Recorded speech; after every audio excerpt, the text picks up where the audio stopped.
Boa noite a todos. Sejam todos bem-vindos aí para mais este evento aqui do nosso Comitê de Inteligência Artificial.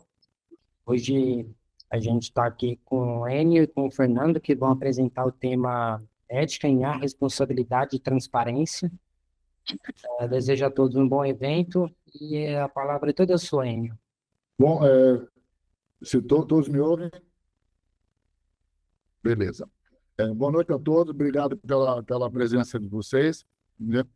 É, Obrigado ao Fernando por estar participando, prestigiando, mesmo ele estando com uma questão de saúde, ou seja, ele vai entrar na medida do possível, né? E esse conteúdo a gente construiu junto, é uma pena, mas ele está realmente com uma questão de saúde aí que está atrapalhando um bocado. Ele está fazendo um esforço para estar aqui com a gente.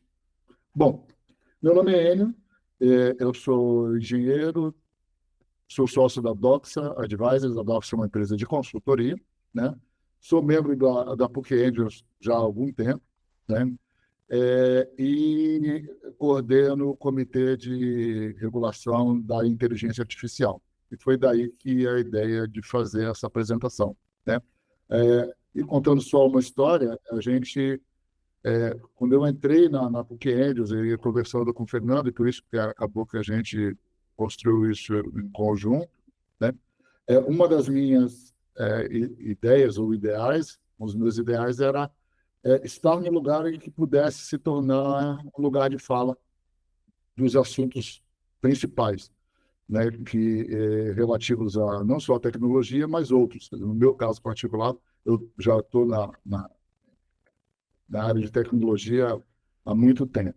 Então, a questão de trabalhar com regulação e trabalhar com essa questão, ela veio exatamente da ideia de que eu acredito que a PUC Angels pode ser o lugar de fala desse tema, interagindo com outras entidades, né, outros intervenientes, até por conta de um viés acadêmico que a gente tem, né? E o tema hoje é falar de ética, mas não só de ética, e sim de como a governança, de modo geral, é importante na aplicação da tecnologia, em particular da inteligência artificial, né? E eu vou partir a nossa jornada aqui de uma frase do Peter Singer, né, de 1979, bem antiga, em Ética Prática, né? A ética não é uma questão de tradição ou costume, é uma reflexão sobre como devemos viver e por quê, né? Eu gostaria que vocês tivessem sempre em mente, né, essa frase, né?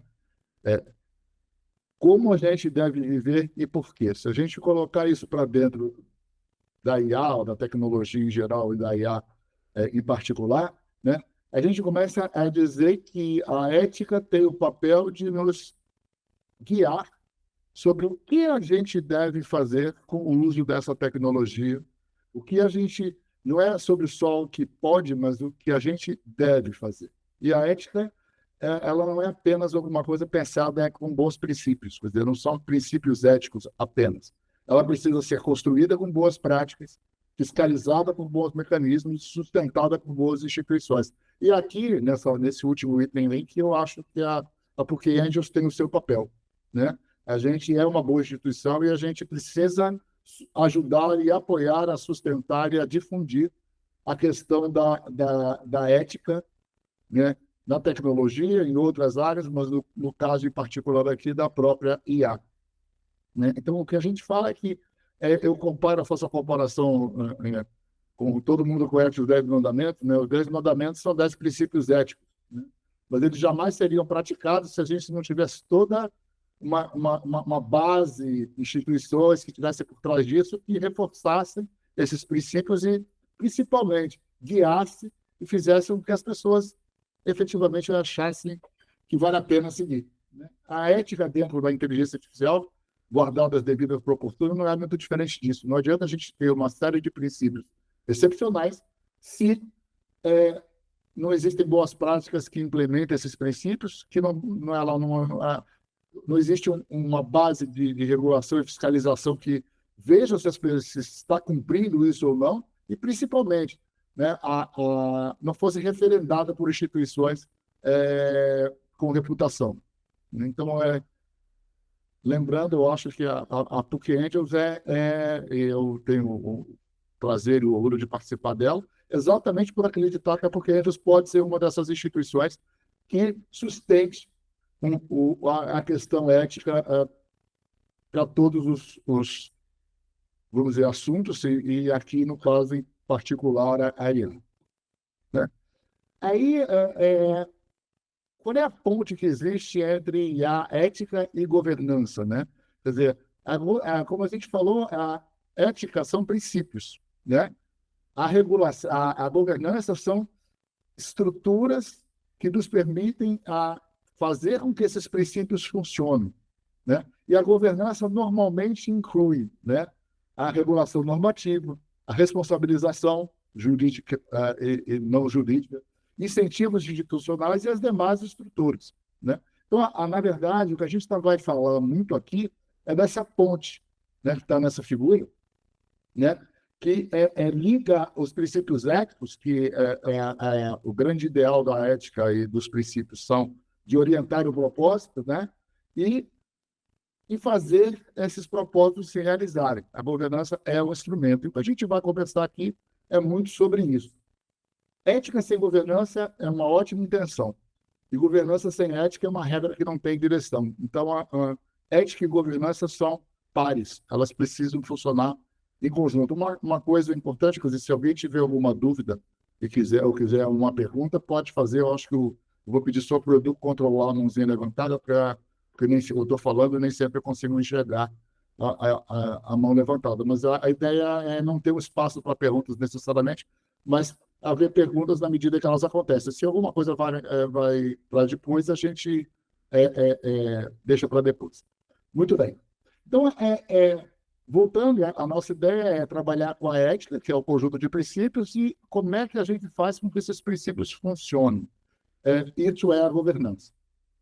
Finalmente, né, qual é a grande questão? Né, como em várias outras coisas, o termo washing, ou lavagem, todos vocês já ouviram com relação a uma série de outros assuntos. Aqui, dentro da IA e dentro da ética da IA, não é diferente. Isso vale para qualquer questão onde a ética esteja envolvida, e é tudo praticamente, né? Se essa ética é aplicada sem estrutura ou sem governança, ela pode se transformar num enfeite, né? Aquele discurso bonito, mas muito superficial, não afeta a arquitetura real, ou seja, ela não é capaz de fazer com que a arquitetura reflita esses princípios, e os projetos vão seguir com vieses apenas com selo em cima, ou seja, vai colocar um selo. Eu trato as coisas com ética, eu trato as coisas de forma decente, mas isso não quer dizer que ou não existe nenhuma, vamos dizer, segurança de que aquilo realmente é executado. Então, isso é muito comum, né? A gente falar em ética, mas não ter a estrutura. E como você fala em ética e não ter estrutura, o risco que a gente corre é de estar fazendo uma lavagem, estar fazendo um enfeite, né?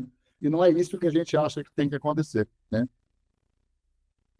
Para isso, então, quer dizer, se a gente conceituou a ética, conceituou as questões que a ética envolve, né?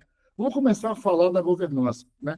E uma das questões da governança, dos aspectos da governança, são as funções regulatórias, né? A gente fala de regulação e é legal a gente ter em mente que regulação não é controle, a gente vai aprofundar isso daqui a pouco, mas regulação é regular, equilibrar interesses. Esse é o papel da regulação. E é com esse enfoque que você tem 3 funções. A primeira delas é guiar. Guiar, como eu já mencionei antes, basicamente refere-se à direção ética e valores humanos. A ética, ela guia, né? Os valores humanos, eles guiam, né?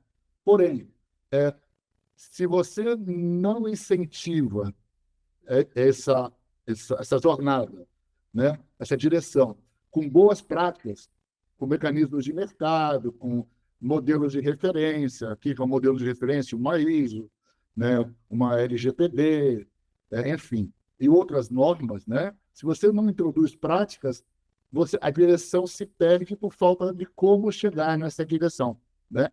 E, obviamente, se você não gerencia, né, a conformidade com essas regras, você provavelmente não está seguindo na direção ética. Então, a função de controle, né, que é basicamente aquela função que impõe limites, sanções, né, para garantir que esses limites são cumpridos, né? Então, é um trio, né, que ele trabalha em conjunto, né? Você guia, você incentiva e você controla. O princípio da regulação é exatamente esse. Então, a regulação não é só controlar, a regulação não é só guiar e a regulação não é só incentivar. Ela é um mix das três. A governança está por trás desses princípios, né, ou dessas funções. Então, vamos colocar, se a gente considerar três aspectos dentro da IA: desenvolvimento, implementação e uso, onde é que essas funções se aplicam, né? Então, por exemplo, no desenvolvimento, né, o guiar são princípios do design centrado no humano. A gente tem ouvido muito falar nisso, né? Do design da IA, do modelo da IA ser centrado nos valores humanos, né? Isso é uma guia, isso é uma ética, isso é um princípio de direção, né? Como é que você incentiva que esses princípios são seguidos?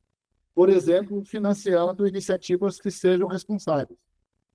E como é que você controla os requisitos de segurança obrigatórios? Entendeu? Então, assim, a questão assim, e quando você fala em fazer isso no desenvolvimento, a gente está falando de um conceito super importante, que é o by design, por desenho. Muitos de vocês certamente já ouviram falar nisso, né?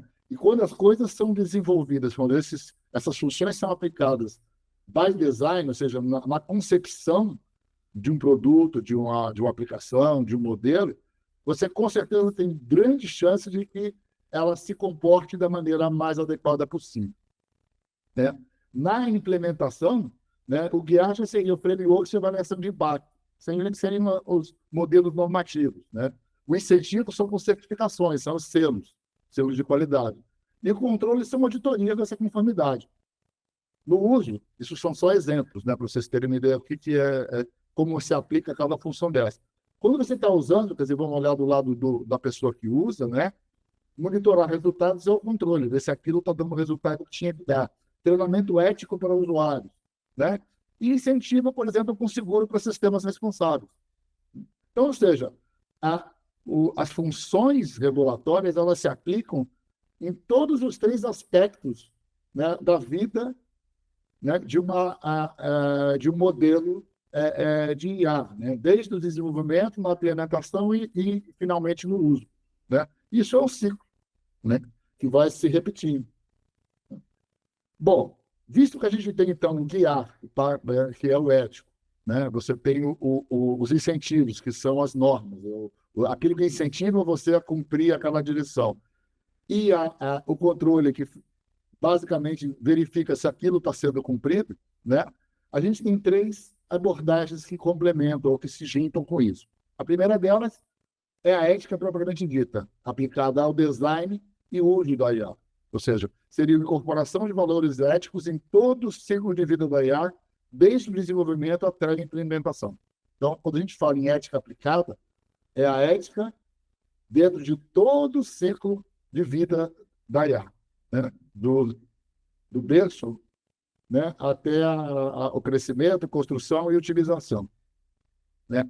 Os modelos regulatórios, onde é que eles se aplicam, né? Eles se aplicam basicamente em dois lados: em quem desenvolve ou quem usa, né? São os modelos que a gente chama centrados na entidade ou no uso. E aqui vale um exemplo, né? O modelo, por exemplo, europeu, né? Como na Europa você tem as instituições muito fortes e o modelo institucional é muito forte, o modelo regulatório tem muito de entidade. Ele vai olhar as entidades, as plataformas, quem desenvolve, para regular como fazer isso, né? E também no uso. O uso é como é que você usa, são os riscos do uso, né?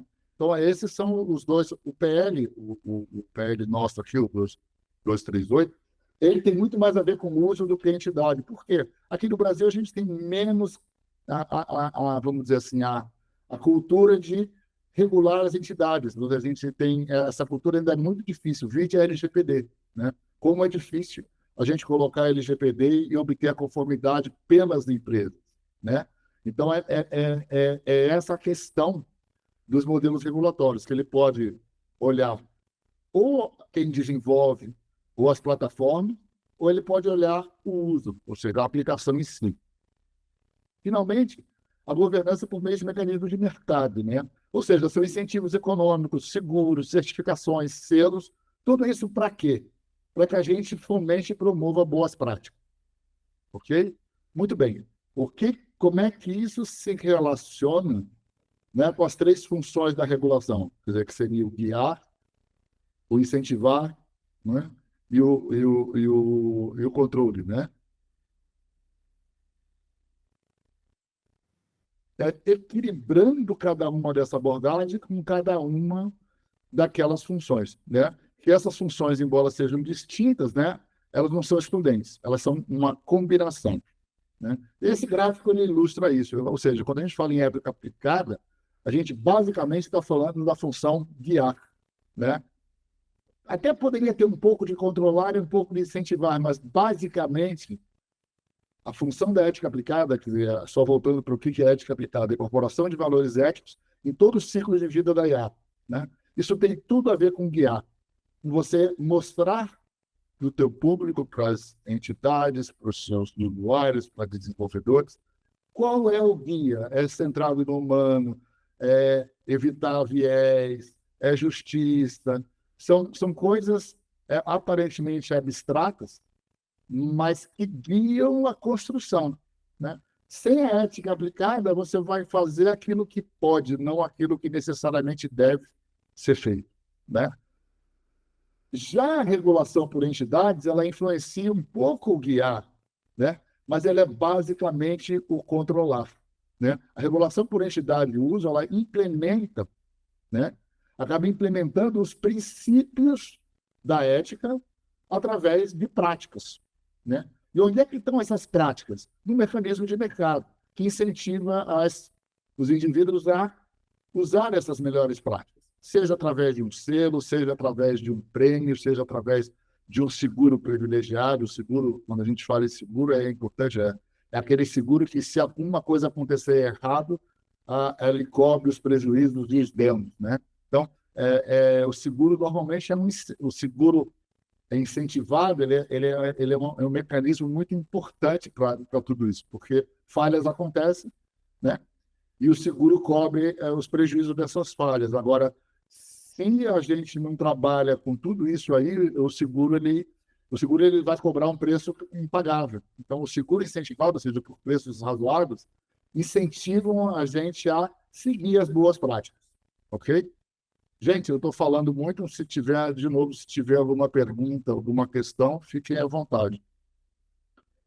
O Fernando, por conta até da questão da voz, ele está com a voz triplicada, mas também, Fernando, fique à vontade para intervir se você achar que deve. Vamos lá, vamos comparar essas abordagens. Então, a primeira é a ética aplicada. Quais são os benefícios? Legitimidade social e alinhamento de valores. Quais são os riscos de só usar a ética? A subjetividade e a pouca capacidade de mensuração. Esse se a gente não coloca uma regulação estrutural e mecanismos de mercado para apoiar a ética, né? Ela vai ficar, a gente vai ficar com coisas subjetivas que a gente não consegue mensurar. Isso quer dizer que os benefícios, que seriam de legitimidade e alinhamento, eles ficam vagos, né? Viram um selo no vazio. Então, a gente precisa ter o resto, a regulação estrutural, para dar clareza jurídica e previsibilidade, né? E o risco é um excesso de rigidez ou o risco de inibir a inovação. Isso é o que mais a gente escuta. Quer dizer, quando a gente fala em regulação, né, infelizmente, né, esse tema aqui de baixo, do meio, desculpe, é o que mais é dito, mais é feito. Ele assim, como é que é o nome daquilo? Segurança jurídica e previsibilidade, né? Né, os críticos começam, não, é muito rígido, eu vou inibir a inovação, e a discussão fica nesse pé, né? Mas ela é necessária, exatamente porque esses pontos são necessários, né? E os mecanismos de mercado, eles promovem a escalabilidade, né? Porque se você segue padrões, se você segue boas práticas, se você incentiva economicamente isso, né? Você acaba gerando um modelo que você pode escalar, você pode repetir, etc. Agora, Se isso não for disseminado, isso não for espalhado, corre o risco de ter um acesso desigual e até ser superficial. Então, ou seja, como tudo, né, como toda abordagem, como todo modelo, como todo método, né, ele tem benefícios e ele tem riscos. Cabe à governança a explorar da melhor maneira os benefícios e mensurar esses benefícios e mitigar esses riscos. Contudo, a gente não pode ficar numa abordagem só, numa perspectiva só, porque ela vai ficar míope. Se você só trabalha com mecanismo de mercado, né, ela fica ela pode ser muito superficial, ela pode ser muito vaga, e cada um tem acesso a esses mecanismos de maneiras diferentes, ou seja, você não garante uma equidade, né? Isso pode eventualmente até esbarrar numa ética. A equidade pode ser um princípio ético, né? Né? E a regulação vai verificar se essas coisas estão balanceadas, né? Se essas coisas estão sendo executadas tanto por quem usa quanto por quem produz, ok? A ideia é você integrar e dentro de contexto, né? É, o caminho híbrido, quer dizer, você mesclar isso, né? Depende do contexto que você está trabalhando. Então, a ética aplicada, o que ela é mais eficaz? Normalmente no desenvolvimento e design, né? E como é que ela tem que ser combinada? Com quem ela tem que ser combinada? Com auditoria e regulação, né? Ou seja, não adianta a gente ter princípios éticos excelentes se você não tem auditoria e regulação, né? A regulação, onde é que ela é mais eficaz? Nas políticas públicas e no enforcement, né? No fazer com que as pessoas ou que as entidades cumpram, né? Como é que ela tem que ser combinada? Com ética e incentivo fiscal, ou seja, você vai ter incentivos por projetos éticos, né? E o mecanismo de mercado é muito mais na questão da inovação e adoção privada. Quer dizer, eu diria que os mecanismos de mercado eles estão muito ligados com as startups. A gente vai falar nisso daqui a pouco. Porque ele envolve normas mínimas e transparência, né? Ela é suficiente? Não. Nenhuma é suficiente sozinho. Mas o conjunto dessas três é muito poderoso, né? E quando a gente fala em governança, a gente está falando no uso combinado, contextualizado dessas três abordagens. Então, é essa a ideia. Então, você tem a ética aplicada que estabelece os valores fundamentais e princípios orientadores. A gente tem a regulação estrutural que fornece o arcabouço normativo e limites de atuação. E os mecanismos de mercado que criam incentivos para comportamentos desejados e estáveis, né? Então, esse é o princípio, essa abordagem híbrida é o princípio de governança, né? Que eu, pelo menos, acredito que, vamos dizer assim, a literatura, que a gente tem ouvido, é para onde a gente quer chegar, equilibrar essas três abordagens. Eu acho que a gente tende, né, por características locais de Brasil, de Europa, dos Estados Unidos, se você for olhar cada região, e mesmo dentro do Brasil, estados da federação diferentes, a gente vai ver que existe, vamos dizer, uma certa tendência para uma específica, né? Então, a gente, por exemplo, se olhar, foi feita uma regulação em Goiás, ela foi muito dentro de mecanismos de mercado, muito menos uma regulação estrutural. Se você for olhar, se não me engano, a do Paraná, ela tem muito mais uma questão de ética aplicada do que propriamente as outras duas, né? Então, assim, onde, por exemplo, treinamento, difusão de conhecimento, onde é que isso está? Em mecanismos de mercado, né? Onde é que está o PL? O PL tem regulação estrutural, né? Então, não que a regulação estrutural, que o PL não envolva questões éticas, mas ele inclui menos o by design, né? Essa é a questão. E a ética aplicada normalmente ao by design. Se você não coloca os princípios lá na construção, né? Quando você chega na ponta, dificilmente ela vai estar presente, né? E também não adianta você regular reboque, né? Você deixa fazer, depois regula reboque, também não resolve, né? Isso tem sido muito comum, né? E quais são os fatores para essa combinação ideal? A maturidade regulatória, quer dizer, a capacidade institucional e técnica dos órgãos reguladores para implementar e fiscalizar essas normas, né? O nível de risco, quer dizer, o potencial dano associado à aplicação específica de área determinada intensidade da supervisão necessária, né? E a cooperação social, né? Então, para a gente combinar aqueles três itens, que é a ética aplicada, a regulação estrutural e o mecanismo de mercado, a gente tem que levar em consideração se a gente está maduro o suficiente, ou quanto a gente está maduro, né? Qual é o risco que está envolvido, quer dizer, muito mais a aplicação específica, né, lá no uso, né? E a disposição da sociedade dos mercados para participar de um modelo de confiança e responsabilidade compartilhada, ou seja, a trazer a sociedade para isso, ouvir a sociedade, né? Então, aí eu volto de novo lá, porque eu falei no começo de nós, porque Angels, né? Que estamos, não sei se tem pessoas aqui que não pertencem ao evento aberto, mas a Porque Angels ela tem um papel de ser uma instituição que vai promover a cooperação social, além de participar com opiniões e com proposições nas outras duas coisas. O que a gente tem de mais complicado no Brasil hoje é a maturidade regulatória, segundo o meu ponto de vista. A capacidade institucional e técnica dos órgãos reguladores, tirando, vamos dizer, aqueles segmentos que já estão estabilizados, como energia, telecomunicações, etc., essas são mais instáveis, já tem uma maturidade regulatória, até porque já tem anos com isso andando. Agora, IA, dados, uso de dados, etc., ainda é muito frágil. Ainda é muito frágil. Muito bem, vamos agora falar dos segmentos, né? Quais são os segmentos as abordagens relevantes, segundo uma análise mais subjetiva, né? Mais aplicáveis. Então, por exemplo, se você pegar saúde e justiça, a regulação e a ética são as mais relevantes, né?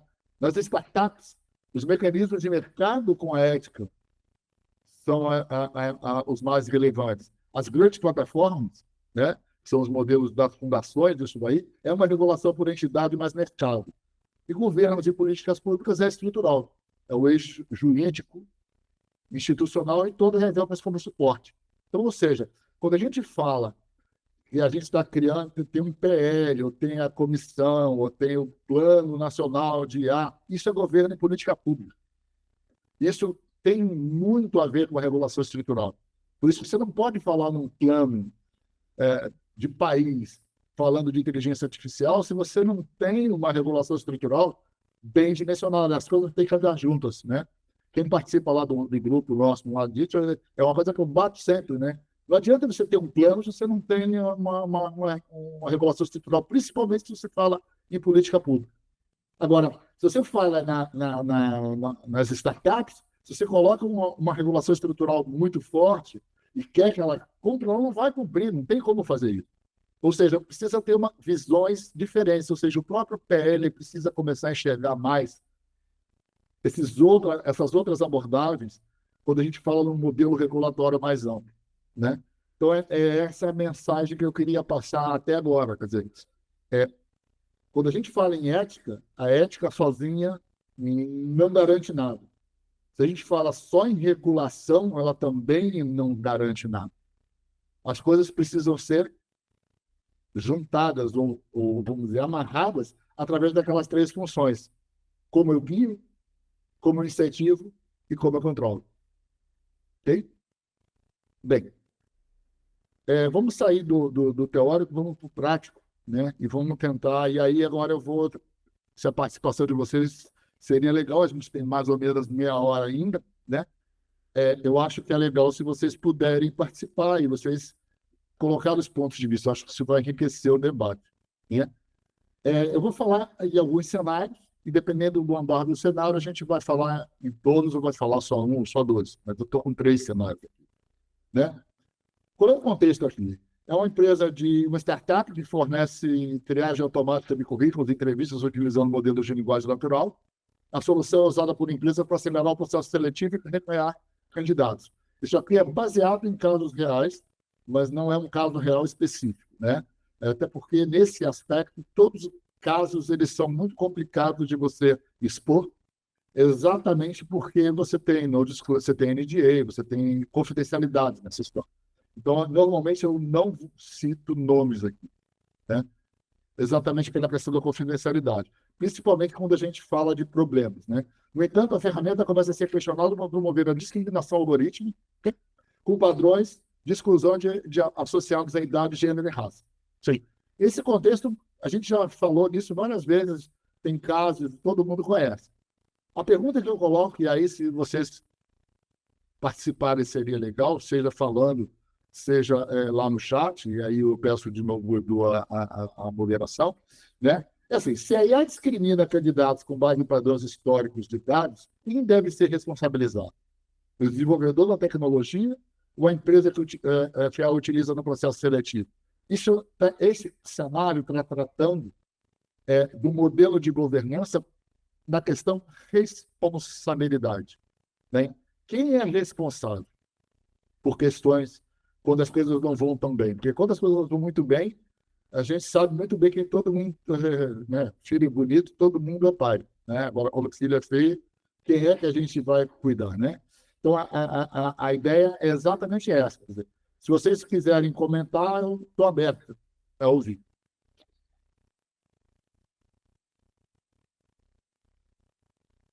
Ninguém se habilita?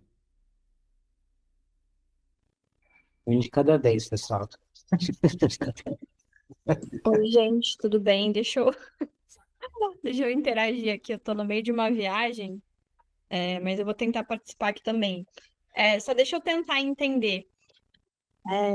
Esse modelo que discrimina isso não teve nenhuma intercorrência por parte da empresa, a própria inteligência que ela teve esse desvio, é isso, Enio? O que aconteceu foi discriminação ao algoritmo. O algoritmo excluiu. Ou seja, o modelo tem vários pontos onde isso provocou isso. A gente não está entrando nesse mérito. O que a gente está entrando, o efeito final, o resultado final foi discriminação.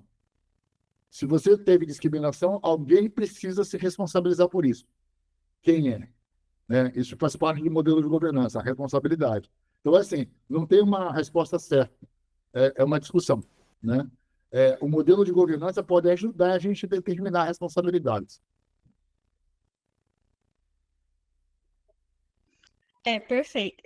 Como eu sou advogada, eu já vou tentando entender exatamente, tentar achar um único responsável, né? Vou mais por essa linha. Vamos pensar o seguinte: também a gente tem que entender até que ponto teve a responsabilidade do próprio programador, da própria empresa responsável por essa lógica da programação, né? E quais informações foram colocadas dentro dessa plataforma, né, desse sistema, e porque ela aprende com base naquilo que é colocado dentro dela, né? E exceto quando a gente está falando de casos de machine learning, que a própria máquina acaba desenvolvendo ali uma certa, entre aspas, cognição, né? É isso que eu queria entender, basicamente, né? Se Na é uma verdade, coisa. assim, não é assim, a gente eu entendo o seu ponto, né? Mas a questão assim, tem vários aspectos aí dentro. A questão é o seguinte, e a dúvida que você está colocando é a principal dúvida, né? Porque existem responsabilidades aí, né? A gente pode entrar no achismo, e aí, para você entrar no achismo, você vai começar a perguntar um monte de detalhes, perguntar, ou existe um modelo que ajuda a gente a identificar por que caminho seguir, né? Então, eu vou dar uma dica, né? Isso aqui é uma startup, né?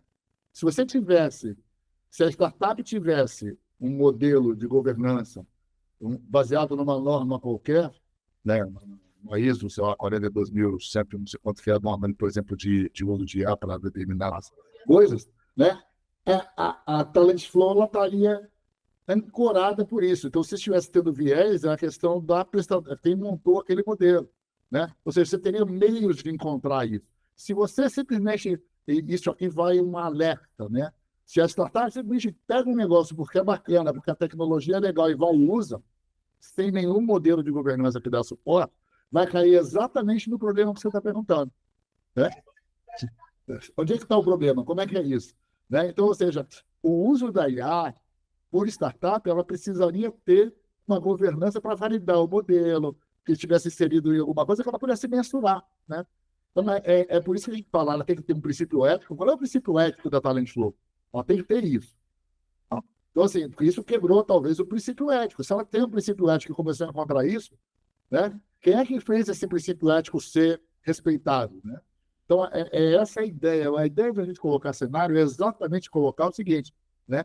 Eu não vou seguir aqui, eu vou dar voz aqui ao Ranieri, que levantou a mão, mas, assim, é exatamente suscitar a discussão sobre quais são os problemas que estão aí.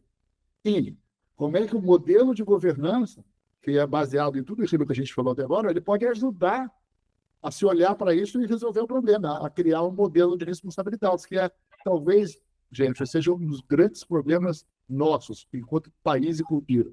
A cultura da responsabilização. Fica tudo vago. Por isso que a gente judicializa tudo. Porque como é tudo vago, vai tudo para o judicial, né? E será que precisaria ser assim? Ranieri? Boa noite a todos. Boa noite, Enio. Isso é uma questão extremamente complexa e extremamente interessante, porque, na prática, a gente já vê casos, não de hoje, na prática, a gente vê casos já antigos de algo assemelhados. Se a gente pegar, por exemplo, o modelo de concessão de crédito dos bancos em Nova York, por exemplo, existia um viés lá de tender a não, mesmo o pessoal que morava em Manhattan, eles tendiam a não dar crédito, por exemplo, para quem morava na parte norte de Manhattan, né, no Harlem, porque, né, existia um viés dizendo, o pessoal do norte de Manhattan, existe uma maior criminalidade, existe uma maior suscetibilidade a não pagar esses empréstimos. Então, os modelos de machine learning e de aprendizado, como bem colocou a Jéssica, eles podem ter enviesamentos. Mas, para entender melhor, eu acredito que a gente tem que pensar, no caso dos advogados que já querem entender o conceito, é a mesma coisa que fazer uma analogia, na minha opinião, de você não ter a inteligência artificial e ter os aspectos de empresas humanas. É como se eu tivesse uma empresa, uma startup, que fornece, entre outros serviços, o serviço de recolocação, vagas, headhunting, e eu contrato uma empresa terceirizada para fazer isso, desse serviço de headhunting, e essa empresa terceirizada terceiriza as pessoas que fazem entrevista. Então, eu tenho uma cadeia de empresas, aí eu não estou nem falando de IA, estou só fazendo uma analogia para ficar melhor de pensar para a nossa amiga Jéssica, né, para os advogados. Então, imagina que ao invés de ser IA, eu tenho uma cadeia de empresas que eu forneço um serviço específico é fornecido por outra empresa que terceiriza uma parte, uma atividade desse serviço. Então, dá para fazer uma analogia mais ou menos com LGPD, como Total, funciona o total, LGPD. concordo. Eu ia falar, estava pensando nisso, total. Pronto, eu acho que nessa linha fica mais fácil de pensar, e aí, aproveitando aqui, só para finalizar essa analogia, eu acho que foi muito feliz a sua fala em que você coloca. É difícil no Brasil existir essa cultura de responsabilização. E aí a judicialização como a gente sabe, é em massa. Então, na hora que você define bem esse papel, sai do achismo e vai para uma responsabilidade objetiva, né? Para os advogados é ótimo esse tipo de coisa, porque já tem aqui a responsabilidade objetiva. É isso, é esse, e dentro da cadeia está esse, esse, esse. Acho que nesse aspecto a LGPD foi muito feliz em ter definido de forma bem objetiva. Acho que isso para a parte de IA, principalmente se a gente estiver pensando em ética na IA, é mais do que necessário. Por fim, para finalizar, aí é um outro comentário, foge um pouco da abordagem agora que você colocou, mas você falou lá no começo da IA, da ética na IA by design. Fica difícil, desde a hora que você falou que eu estou pensando, fica difícil a gente tratar num by design quando a gente não tem construções de IA, de LLMs, aí eu estou falando especificamente das LLMs, no Brasil. Já é uma coisa horrível a gente não ter uma LLM entre os maiores players do mundo, né? E não ter no Brasil, fica difícil muito a gente pensar na IA para o design. Então, com base nisso, depois de passar o seu case aqui, eu queria depois que a gente pudesse abordar esse aspecto de como fazer isso sem eu ter uma LLM aqui para gente, uma LLM para você chamar de sua, tá?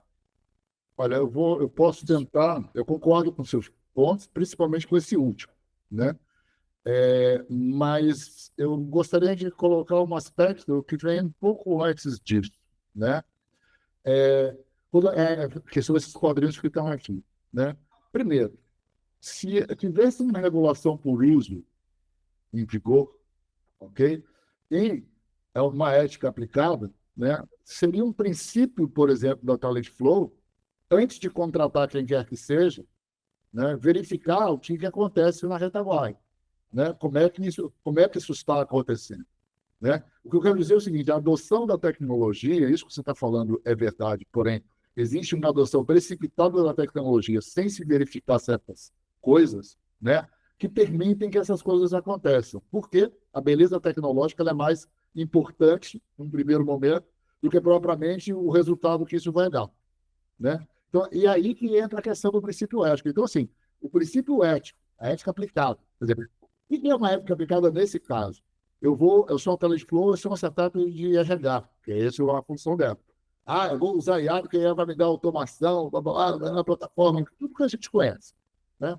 Aí ela vai ao mercado e sei lá o que ela faz. Ela pega o chat do GPT e resolve fazer isso do jeito que bem entende, sem nenhum princípio, quer dizer, sem nenhuma regra, um regramento ético básico. Olha, eu não quero que isso aconteça, eu quero que isso aconteça, entendeu? Essas coisas. Se você faz isso, a primeira coisa que você vai fazer quando vai usar é verificar se aquele padrão está sendo olhado, né? Então, por isso que eu acho que a questão de você tem um modelo de governança, que pode ser esse que eu estou dando como exemplo, ou outro qualquer, mas tem algum que permita que você valide aquilo que você está fazendo. Ou, entre aspas, se for uma regulação forte, obrigue a você a fazer isso, né? Mas, assim, o problema da regulação forte é que a regulação forte ela é encarada como sendo um óbice, né? Como sendo um entrave, né? E aí as pessoas não querem saber disso, já começam a ser contra. Eu sou uma empresa inovadora. Tudo bem, você pode ser o que você quiser, mas você é uma empresa inovadora com viés ou sem viés, né? Então, qual é o seu princípio? Então, assim, eu diria que concordo com você. Desenvolvimento local, com padrões locais, etc., é super importante. Porém, isso só se vai chegar nisso na hora que os princípios éticos e as práticas fizerem as entidades enxergarem isso. Porque, senão, o uso da tecnologia rápido e com resultado rápido, normalmente é muito mais compelling, é muito mais atrativo, muito mais sexy do que você ficar olhando essas coisas que a gente está falando aqui. Essa é a minha visão, tá certo? Eu posso estar sendo um pouco cético, mas assim, isso acontece com várias coisas. Até com a LGPD, que você lembrou bem, né? A LGPD acontece muito isso, né? Mas eu preciso fazer isso? Não, precisar você não precisa. Agora, é o seu padrão fazer isso, né? Eu vou só para fechar isso e mudar de tal, vou falar da biometria, né? A biometria é um negócio que está cada vez pior sob o ponto de vista do uso. Está se usando biometria de tudo quanto é. E a biometria está cada vez mais difundida, etc, etc, etc. Olha o princípio ético da biometria. Nem, né? As pessoas usam porque é produtivo, usam porque é legal, usam porque é rápido, mas ninguém está preocupado se acontecer alguma coisa, né? Então, e se acontecer alguma coisa, surge a questão da responsabilização, né? Então, o que é se acontecer alguma coisa? É o que a gente sempre fala de análise de risco. E por isso que a gente volta para a governança. Entendeu? Essa minha, vamos dizer assim, a minha cruzada, né? E por isso que eu me meti nesse negócio de regular e coisa e tal, exatamente porque eu acredito que a governança é um instrumento que ele não é para atrapalhar ninguém. Não é para inibir nada. É simplesmente para orientar, para guiar e para ajudar que essas coisas se realizem. Senão você vai ter um padrão ético que nunca se realiza. Ok? Obrigado. A Jéssica saiu, eu ia agradecer, acho que ela saiu. Mas obrigado, René, pela tua colocação, muito importante. Eu queria só dar uma complementada aí, se tiver um tempinho. Bem, se for rapidinho, dá. É bem rapidinho. Eu entendo tudo que você falou, e aí, eu não sei se é esse o seu ponto de vista, mas eu acho que a regulação impositiva, legal, do ponto de vista jurídico, ter a regulação como foi a LGPD, às vezes é a única forma de você fazer com que as pessoas cumprem por dois motivos. O primeiro é esse que você colocou brilhantemente, é muito mais sexy, é muito mais bacana, é muito mais divertido, é muito mais inovador, disruptivo. Eu saí usando e sou o primeiro a usar e estou usando tudo que está aparecendo. É muito legal. Então, esse negócio de governança, compliance, tal, não sei nem o que é, isso é uma realidade de muitas empresas. Então, vou usar e não me preocupo com isso. Então, quando você bota em positivo, já faz com que as pessoas, pelo menos, freiem e pensem, eu estou seguindo isso?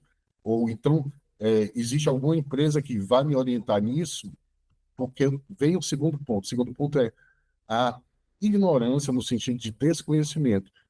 Até a existência da legislação de LGPD, as pessoas não tinham nenhum compromisso, nem compliance com o tratamento de dados, né? Então, é uma coisa assim que se você olhando hoje pelo retrovisor, parece uma coisa absurda. Mas, assim, a gente não está falando de 10 anos, a gente está falando de bem menos tempo. Então, no caso de IA, eu acho que avançar numa legislação, né, bem feita por técnicos, por gente que entenda, né, não fique na mão de gente que vá colocar uma coisa só para inglês ver, de certa forma parecido com como foi a LGPD, eu acho que seria extremamente produtivo para a gente ter e ampliar a governança e talvez até levar a governança para outras áreas que não só a IA, porque Não, mas tudo que a gente está falando aqui serve para um monte de coisa, né? A IA é só um tema, é o que a gente usou como pretexto hoje, né? Para fechar esse tema e a gente andar, eu diria para você o seguinte, que eu também acho, e no Brasil, principalmente, né, sem um modelo regulatório mais firme, não vai rolar nada, vai ser complicado. Porém, a exemplo da LGPD, né, se você tiver uma lei, por melhor que ela seja, se o órgão regulador não tiver energia, não vai adiantar absolutamente nada, porque ninguém respeita, né? Então, se a gente olhar para a LGPD, eu não sei a opinião da maioria aqui, eu sei a minha percepção, né? É uma opinião, é percepção, né? Eu acho que, e não tenho visto as empresas levarem a sério o órgão regulador. Por conta disso, a LGPD, embora seja um modelo importante, seja bem feito, etc., ainda está muito aquém daquilo que deveria ser. E eu temo que a IA é uma coisa muito mais abrangente e muito mais complicada. E eu temo também, que isso é uma das coisas que já se discutiu lá em grupo e tudo mais, é o seguinte, quem seria o órgão regulador? Isso deixa como pensamento, isso é outra discussão. Seria o mesmo da LGPD ou seria outro? Né? Tudo indica que vai ser o mesmo, mas será que deveria? Então, passando para o outro cenário, né? Que aí uma empresa de tecnologia, né, já é diferente da startup lá que ela usava, né? Ela não desenvolvia. Aqui não, aqui ela desenvolve. A Meg Predict é uma empresa de tecnologia que fornece laudos preditivos com apoio do IA. Isso tem mais a ver até, inclusive, com a questão do LLM que o Ariel falou, né? Ou seja, ela usa para medicina, né? Então, o modelo tem alto índice de precisão, tem uma resistência por parte dos médicos, das próprias entidades reguladoras, que tem uma desumanização do cuidado e a perda de autonomia na tomada de decisão médica. Olha aí, agora é um modelo, né? Ou seja, o modelo ele pode ser ruim o suficiente que desumaniza, né? E a pergunta é suficiente que a linha médica seja tecnicamente precisa ou ela também deve refletir valores humanos como empatia, privacidade e autonomia do paciente? Isso é cultural, isso é local, isso depende da sociedade, né? Aí vem a história, quer dizer, aí a gente está discutindo o seguinte, qual é o modelo, né? É um modelo técnico preciso ou é um modelo que leva questões subjetivas em consideração? Como se equilibra isso? De novo, tem várias respostas e várias maneiras de você encarar isso. Porém, a ética, no meu ponto de vista, é o principal ponto. É o que você quer com isso, né?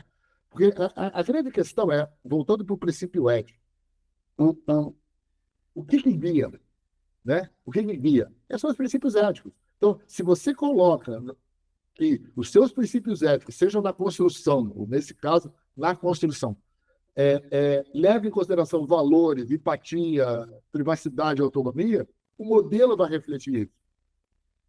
Se você não coloca isso no teu modelo de ética, daquilo que você quer fazer, o O modelo não vai refletir isso, vai refletir o melhor produtor de diagnóstico, né? Independente de qualquer coisa. E aí os dados que você vai pegar é a mesma coisa, você não vai pegar os dados culturais, sociológicos, vai pegar os dados técnicos. Então, assim, a própria construção do modelo vai depender, por isso que os princípios éticos e as práticas, elas vão determinar como aquilo vai ser construído. Nesse caso, na construção. Por isso que, nesse caso, o por construção é muito importante. Agora, vou concordar com o que foi dito. Quem faz isso? A grande minoria. Provavelmente vão pegar bancos de dados, sei lá da onde, vão pegar práticas, sei lá do que, e vão botar para funcionar e seja o que Deus quiser, né? Eu estava discutindo outro dia sobre isso com a minha sobrinha, que é uma sobrinha que é dermatologista, né? Dermatologista oncológica, ela cuida da parte de câncer de pele, etc, etc. Tem equipamentos, tudo que você pode imaginar, todos eles têm IA embarcada, e etc. E a gente estava discutindo exatamente esse ponto, né? Ela é precisa, mas como é que eu vou... E o resto, né? Pois é, o resto é o equilíbrio, né? Vai dependendo de você, médica, né? Então, o princípio ético da plataforma da Médica Prestige, por exemplo, é você ter uma ética aplicada que construa o envolvimento de profissionais de saúde, o processo de design e a governança do próprio sistema. Se você não faz isso, com certeza a plataforma não vai chegar lá, né? E guiar é o importante. A aplicação da ética orienta o desenvolvimento garantindo que os valores humanos estejam integrados nos modelos, mesmo na ausência de regulação formal. Ou seja, nesse caso, a gente pode estar tratando de um modelo de governança que nem tem regulação. Mas a ética guia. Se isso é aplicável ou não é aplicável, quão difícil isso é aplicável, eu diria para você que é muito difícil, né? Por exemplo, se você colocar uma regulação, que regulação vai ser essa aqui? Regulação formal, né? Você é uma regulação louca, você é uma regulação absolutamente louca, né? Que ninguém vai ser capaz de entender como é que ela está. Quem vai fazer essa regulação? Então, assim, a regulação, nesse caso, ela tem que ser mais baseada, né, na ética, mais baseada nos princípios que vão gerir e fiscalizar isso de alguma forma, quer dizer, né? Quando acontece um negócio desse que enviesa, você tem como analisar, né? Alguém tem algum comentário sobre isso, mas agora mais rápido.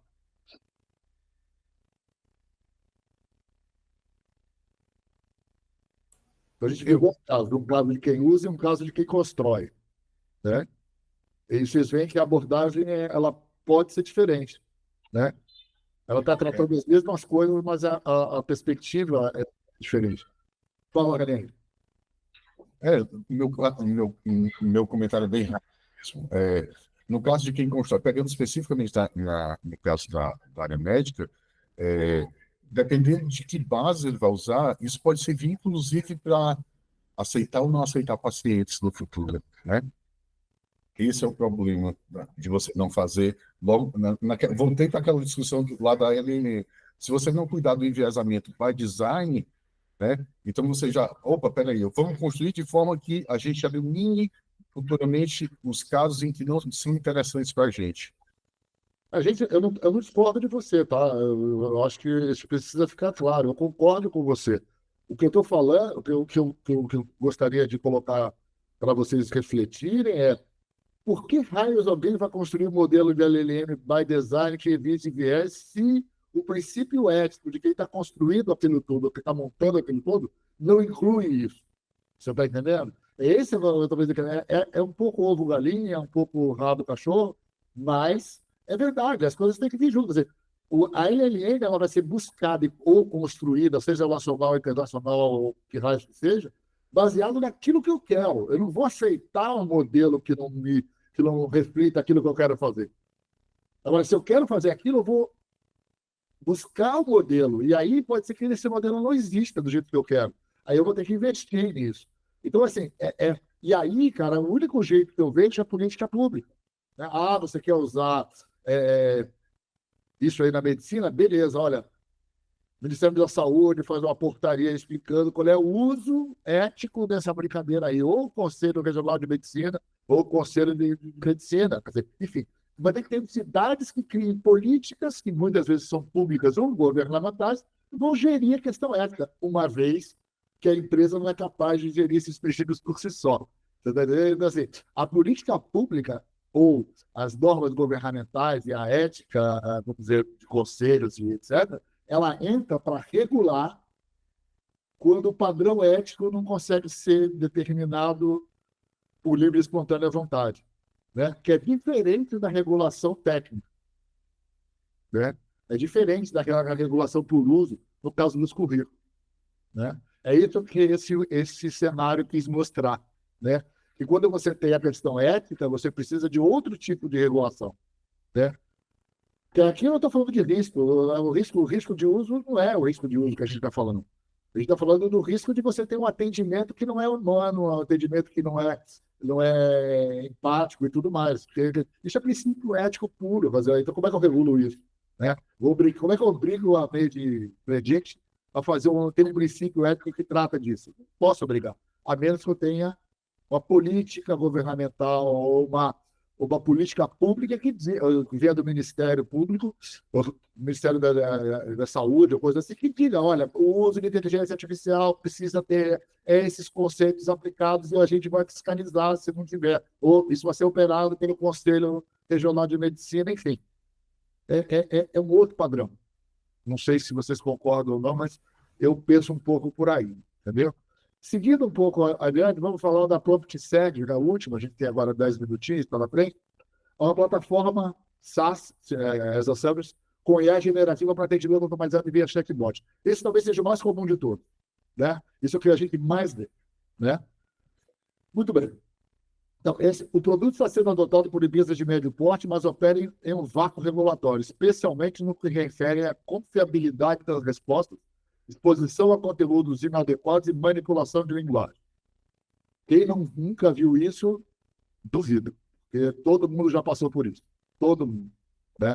Ou a resposta que não tem nada a ver, ou uma manipulação do que você está falando, e fala outra coisa, enfim. Muito bem. Qual é a pergunta? Empresas devem envolver boas práticas de IA apenas quando exigido por lei, ou é estratégico antecipar-se com mecanismos voluntários de confiança e diferenciação de mercado? Então, estamos falando um pouquinho da ética lá de novo, né? Eu tenho que esperar alguém regular, ou as empresas deveriam se autorregular? Mas aí depende justamente da questão de adoção voluntária. E a adoção voluntária é muito complicada. Então, assim, o mecanismo de mercado com adoção voluntária, certificação, auditoria, cláusula de uso ético, relatório de conformidade, como diferenciais competitivos. Isso deveria ser encarado pelas empresas como algo competitivo. Afinal de contas, customer experience, né, é uma coisa super sensível, ou deveria ser, né? É claro, totalmente diferente dos exemplos anteriores, né?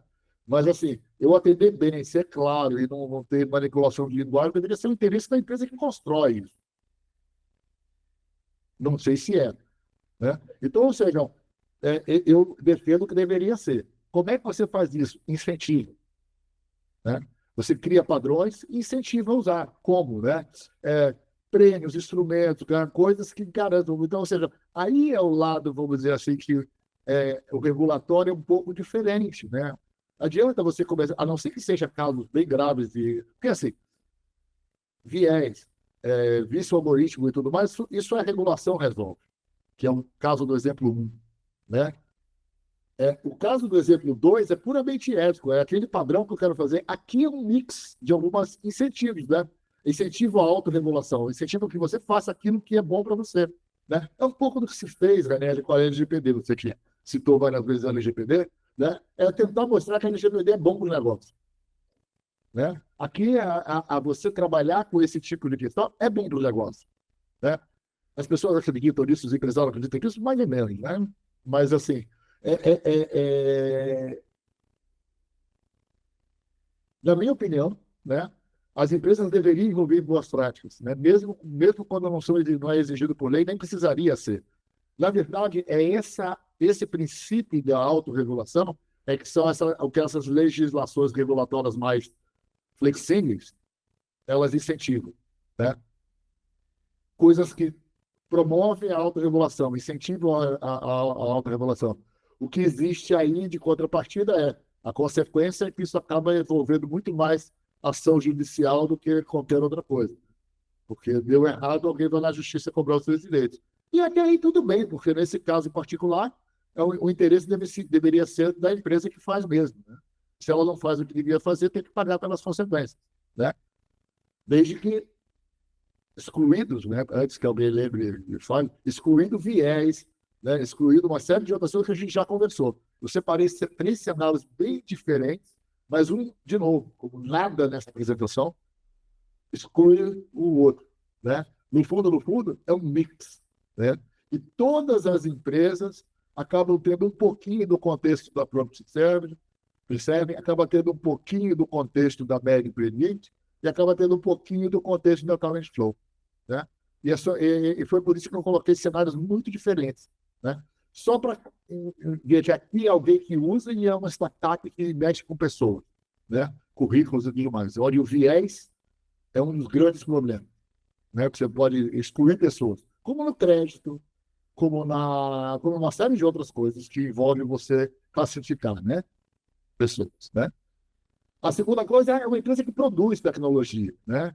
Foi uma empresa que, se bobear, ela vai fazer uma coisa baseada numa tecnologia super perfeita de diagnóstico, mas esquecer que são pessoas que estão sendo atendidas do outro lado. Então, de novo, quais são os princípios éticos que regulam o atendimento a pessoas quando a gente está falando de medicina, né? E terceiro, a aplicação mais usual de Customer Experience, onde as empresas dizem que estão atendendo ao cliente e falham nisso, porque os chatbots não atendem como deveriam, né? Bem, para fechar, né, o que é uma governança integrada de IA? Né? O que é eficaz aqui? Ela envolve valores éticos, que seria fundamentos morais que orientam o desenvolvimento responsável. Então, a ética, de novo, a ética é guia. Elas são princípios que norteiam o desenvolvimento, o uso. É aquilo que eu acho que eu devo fazer para respeitar os meus princípios, né? Isso se sustenta? Não. Você precisa de uma estrutura normativa. A estrutura normativa, basicamente, o que é? É regulação, né? O problema é que essa regulação ela pode ser mais branda ou mais suave, mais técnica ou menos técnica, né? Ela tem várias perspectivas, né? De novo, o exemplo da empresa médica lá não é da mesma natureza da regulação da empresa de RH com viés algorítmico. Não é a mesma coisa. Agora, você acha que o PL 2231 tem tudo isso? Não tem. Isso vai ser uma lei que ninguém aguenta, né? De tanto treco que vai ter ali. Então, essas coisas... Por isso que se você for olhar para o pessoal que não sei se a Fernanda está aqui, se a Fernanda estiver aqui, ela é especialista nisso, em estudar a regulação europeia, ela é complicadíssima, porque ela trata de tudo, de todos, tem vários atos, várias normativas, várias coisas, né, que se você for estudar aquilo, você enlouquece, né? Porém, ela está tentando se esgotar, né? Ou então você leva para o mercado, quer dizer, usa incentivo econômico, né? Cria mecanismos, cria boas práticas e faz com que essas empresas criem um regime fiscalizatório mais objetivo. Bem encrenca, você sabe, vai lá e investiga, né? Então, a governança, ela equilibra isso daí, porque a governança tem um princípio fundamental, que é a gestão de risco, né? Todo modelo de governança tem que tratar risco. E isso aqui nada mais é do que como é que você trata os riscos. O que são os riscos? O que pode dar errado? Se der errado, quem se responsabiliza, né? Se der errado, quem é que paga a conta? Né? Se der prejuízo, quem é que paga? Se der problema, quem é que paga? Né? Não só dinheiro, né? Uma série de outras coisas, até criminalmente, né? Então, a governança ela vai cuidar desses riscos. Agora, se você não estabelecer os valores éticos, né? Se você não tiver processos e regras que permitam, né, práticas que permitam que aquilo seja executado, né, você não vai conseguir cumprir os princípios éticos, né?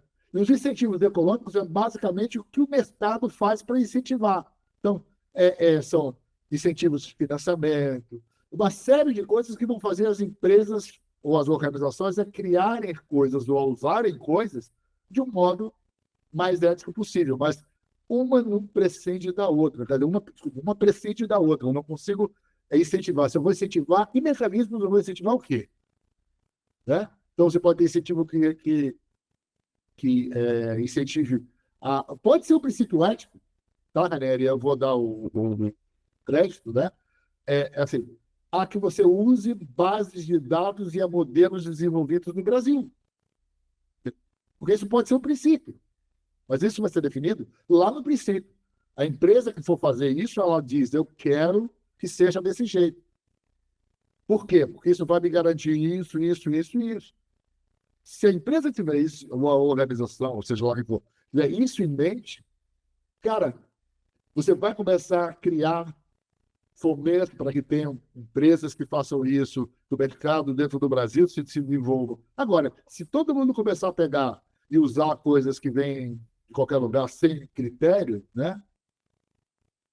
O risco é alto. Por isso que quando as pessoas começam a falar, não, porque o DeepSeek, não sei o quê, blá, blá, blá, não, porque o Claude, eu não sei mais o que. Né? Então, assim, o Claude, ele bota a língua para dentro de qualquer jeito, e depois destrói os livros todos. Né? E é um modelo maravilhoso para você achar qualquer coisa, mas ele esquece do direito autoral, ele esquece de um monte de coisa. Você pessoalmente usar isso uma hora ou outra, tudo bem. Agora, você, enquanto uma organização, usar isso, sabendo o que isso acontece, isso pode estar ferindo o princípio. Então, a minha ética não vai deixar fazer isso. Eu prezo por direitos autorais. Acabou. Isso é um princípio ético. Se eu prezo por direitos autorais, isso consequência disso imediata, eu não usar determinado tipo de ferramenta ou buscar outros tipos de ferramenta que não tenham aquilo. Ou até tentar descobrir se as ferramentas que eu vou usar têm isso ou não tem. Então, não basta eu usar qualquer coisa e chegar no final e dizer assim, eu prezo pelo princípio da equidade, do não sei o quê, bababá.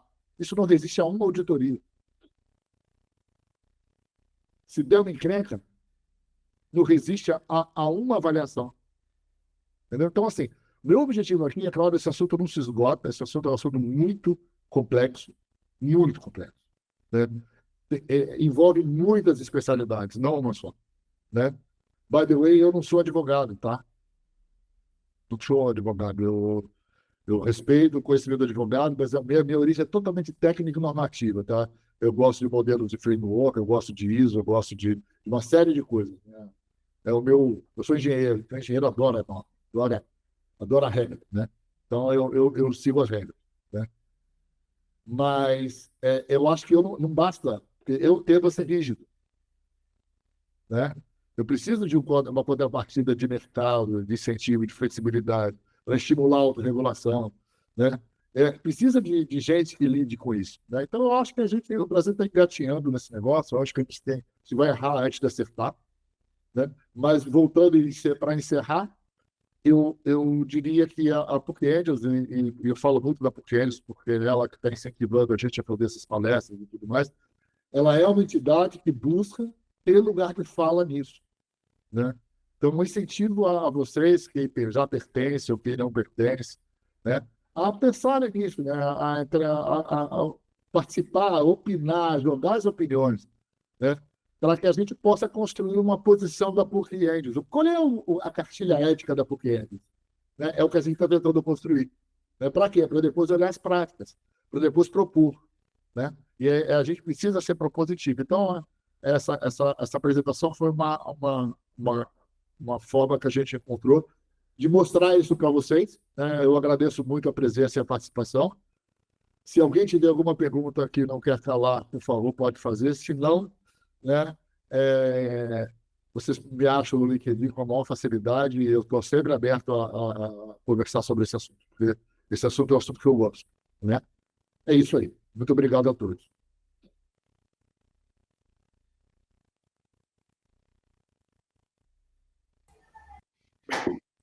Excelente, Enio.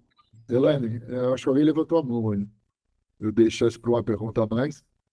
Não, acho que não. Acho que Não? foi alguém que Dá certo. deu certo. Valeu, Enio. Obrigado. Eu Obrigado. que agradeço. Essa apresentação ela foi gravada, né? Foi gravado. Beleza. Então, quem não teve presente, provavelmente vai poder. Sim, depois a gente vai compartilhar no YouTube da PUC Angels. Legal. Quem teve a oportunidade de participar e de ver a sua apresentação vai poder ver lá. Legal. E assim, para todos que estão aqui, eu agradeço mais uma vez e eu estou totalmente à disposição para a gente discutir mais. E quem por um acaso já faz parte de algum comitê da PUC-Eles, em particular o DEA, eu estou mais à disposição ainda porque eu estou lá. Pedro, Olá, pessoal. Boa noite. Queria agradecer aí a oportunidade de poder assistir essa apresentação, realmente muito boa esse tema. Eu deixei o pessoal aí ter a oportunidade de perguntar, falei, se ninguém vai perguntar, eu pergunto. Durante a nossa apresentação, me veio à cabeça sobre uma forma de avaliar automática diferentes modelos de linguagem utilizando uma mesma pergunta, como se a gente criasse assim um modelo global que fosse envolvendo diversas áreas, a quais determinasse alguns, algumas perguntas que fossem realizadas em diferentes modelos, sabe? A versão ChatGPT 1, ChatGPT 2 e 3, e calculando como se fosse pontuações desses vieses, criando como se fosse índices de performance, né? Tentando pensar numa forma de criar ali uma ética dessas respostas, né? Eu achei isso daí bem interessante, daí eu falei, poxa, acho que isso daí é legal comentar com eles. eu acho que a gente pode chegar lá, mas eu acho que antes de chegar lá, a gente tem muita coisa para percorrer que não é tão automática assim, né? Essa que é a questão. Acho que o Pedro caiu. Bom, gente, Edu, você quer fechar com alguma coisa ou a gente considera encerrar? Não, não, perfeito, certinho.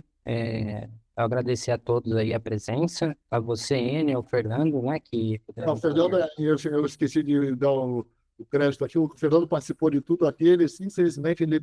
Infelizmente mesmo, ele não pôde aqui, porque isso aqui era para ser um debate com ele, né? Só que a gente não conseguiu fazer porque ele está realmente impossibilitado. Eu, em nome dele, peço as desculpas, mas ele realmente tem toda a justificativa do mundo de não tá falando. Não, perfeito. Bom, é isso, Enio. Obrigado a todos mais uma vez. Obrigado a todos. E quem teve a oportunidade de participar aqui, a gente vai disponibilizar depois no YouTube da PUC. Grande abraço a todos, boa noite.